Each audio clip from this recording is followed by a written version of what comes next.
Awa. Aynen şol büyük çöl meselen çözüşmede göre erkeklerle bir gün şu diýen ýerimde uğramar etdim. Salavat. Dikkat. Masala o. Sana da hayran khayş.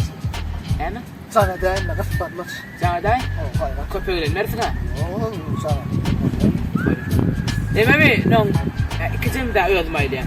Öldüm aýlajak gollar kelme gol.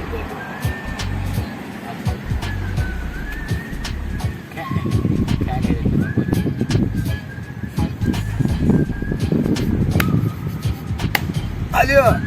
Orçi. Men. Awa. O bir adaylar. İstewi. Orayda. Ben bir park tutuyor. Park.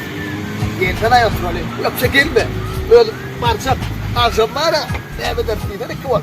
Dedim bunu aylanır. Masinen baha geliyor. Wan çekra bolanara. Duray, sen uçan duray. Yok fakat ya bak diyenler. Dinle ben bunu omurda var mı diyor. Başka omurda çok önemli. Arkayım var gidiyor. Aylan saylan adam. İyi ama. Ağam. Ay duray da ha. Etti kaybar be. Kurmuş be koymadı lan. Ne be? Onun bana. Arap diye ne ettim? Çözdüm değil mi? Ya ne var çür bağda film. Bana var lan yine. Ağam sen. Hemen yakıcı. Hemen. Ha. İmo var İmo. Oğuz. Bak. Hemen şuna bırak çık. Şuna çık. Dur. Ne çekolyan mı onu? Duraydır online görünesene. Gördün mü? Ne şey ne? Teyze doğ. O da böyle. Ne isteklerdi? Oo, Amerikalılar kim? Tanıştırdı. Coğrafya yok mu? Coğrafya. Parayı. Duray ha, burada. Hovluk bacağı barma. Bu öbür hovluk bas falan.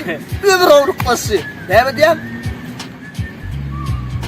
O akarası skoru. Ne diyen ağam bunu? Ne gör yapmayın. Var şayda. Durayda. Düşün yan mı ağam mı? Telefonu yakan öldüm olsun ki. Seni daylayın ya. Nurçu. Boranı geçtim ka. 20 at geçtim suya. Alo. Ağam. Eslan mı? Ya ağam. Alo. Ağam. Ana burayda bir kuruluşmaya koymadı. Düşünsün bile mi hayallenme? Hayal koy küçük ben. Düşünsün bile mi? Düşünsün realette. Alo. Alo. Ağam. Üstü abi. Ne üstü?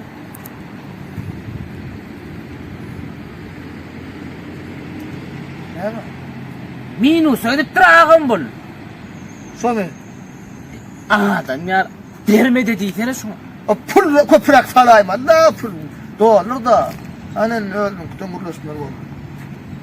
Tref ne? Kirkili adam mağara.